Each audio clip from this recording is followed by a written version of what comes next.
Uwais Al-Qarani, bukan sahabat tapi sahabat minta doa kepadanya. Bukan sahabat tapi Nabi Muhammad memberikan kabar kepada umat ini bahwa Uwais Al-Qarani nanti akan bisa memberikan syafaat, membantu orang yang sangat banyak jumlahnya. Karena apa? Amalnya berbakti kepada kedua orang tua. Orang di negaranya semua pernah pergi ke Madinah.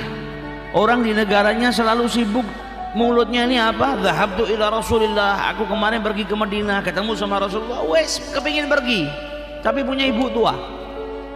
Izin sama ibunya, kata ibunya, siapa yang ngurus saya kalau engkau pergi?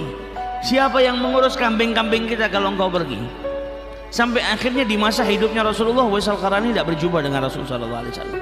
Dalam sebuah riwayat dikatakan Uwais sempat berjalan ke Madinah untuk berjumpa dengan Rasulullah, tapi sampai di Madinah Nabi Muhammad sedang ada di peperangan Tabuk. Dan wasiat ibunya apa? Sampai di sana ketemu nggak ketemu cepat pulang, karena saya butuh dirimu. Baktinya kepada orang tua sampai menjadikan Uwais Al-Qarani ini bukan sahabat tapi para sahabat minta doa kepada dirinya. Sampai Rasulullah mewasiatkan kepada Sayyidina Umar, nanti kelak anak ini Uwais Al-Qarani akan datang setelah wafatnya Nabi Muhammad. Nabi Muhammad ngasih wasiat kepada Umar bin Khattab, kalau engkau berjumpa, mintalah kepadanya beristighfar untukmu.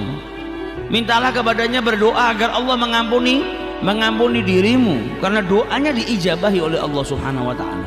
Majhulun fil ardi wa masyhurun fis sama. Ini orang di bumi nggak ada yang kenal, dianggap gembel, dianggap orang gila, tapi di langitnya Allah Subhanahu wa taala sangat dikenal.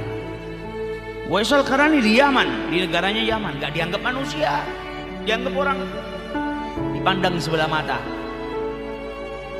orang miskin. Bahkan ada beberapa orang yang menganggap dia orang gila karena hidupnya sama Allah Subhanahu wa taala. Hidupnya digunakan untuk beribadah kepada Allah Subhanahu wa taala. Pakaiannya sobek-sobek, enggak punya apapun.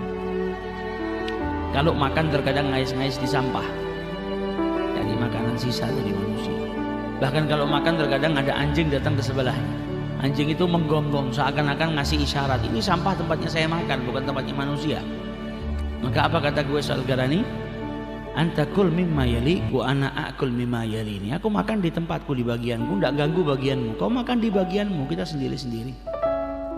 Kalau melihat anjing terkadang menangis, engkau ini nggak dihisap sama Allah Ta'ala. Kalau saya dihisap dan nanti saya berhasil, saya dimasukkan surga, berarti saya lebih mulia daripada engkau. Tapi kalau saya nanti nggak berhasil di yaumil hisab, saya dimasukkan neraka, berarti engkau lebih mulia daripada saya. Hatinya Uwais Al-Qarani, hati yang sudah dekat sama Allah Subhanahu wa ta'ala. Makanya ketika datang ke Mekah, ketika datang ke Madinah, Sayyidina Umar bin Khattab teringat dengan sabdanya Rasulullah. Ada rombongan dari Yaman datang, ditanya sama Sayyidina Umar, afikum Uwais? Apakah ada di antara kalian yang bernama Uwais? Maka orang-orang Madinah ini bingung, Uwais siapa yang kau maksud wahai Amirul Mukminin? Kami ini nggak kenal orang nama Uwais kecuali salah seorang miskin yang pergi sama kami ini ikut rombongan jaga unta-unta kami. Dia ada di ujung Madinah, mengembalakan unta-unta kami, ngasih makan, ngasih minum, mandikan unta kami, memperistirahatkan unta kami. Gak ada Uwais yang lain, karena mereka nggak masuk di kepala mereka, nggak masuk di otak mereka kalau yang dimaksud sama Umar bin Khattab Uwais itu. Karena Uwais ini orangnya nggak dipandang. Kami nggak kenal orang nama Uwais kecuali itu. Kata Sayyidina Umar, antarkan saya ke sana. Sayyidina Umar ngajak Sayyidina Ali, ayo kita pergi temuin Uwais. Ini yang diwasiatkan sama Rasulullah. Bahkan Nabi Muhammad ngasih tanda-tanda Uwais ini pernah punya penyakit baras, punya penyakit seperti belang putih-putih di badannya, dan dia minta sama Allah agar disembuhkan dari penyakit belangnya. Disembuhkan sama Allah, tapi dia minta disisakan sedikit, sehingga ada sedikit daripada penyakit belangnya itu di telapak tangannya yang besarnya seperti logam dirham. Kenapa minta disisakan sedikit? Supaya kalau ngelihat teringat pernah diberikan sakit sama Allah Subhanahu wa ta'ala, sehingga dia bisa bersyukur kepada Allah Subhanahu wa ta'ala, disembuhkan. Sampai seperti itu dia. Didatangi sama Sayyidina Umar. Sayyidina Umar minta doa, sampai Uwais Al-Qarani berkata, apa engkau Amirul Mukminin minta doa sama saya? Nggak pantas. Kata Sayyidina Umar, apa? Nggak masalah pantas nggak pantas, Rasulullah yang nyuruh saya minta kepada Allah. Akhirnya didoakan sama Uwais Al-Qarani. Ditawarin sama Sayyidina Umar, dari sini kau mau kemana? Irak, Basrah. Kalau begitu tunggu saya ambilkan uang dari Baitul Mal. Kata Uwais, apa ini? Saya punya uang.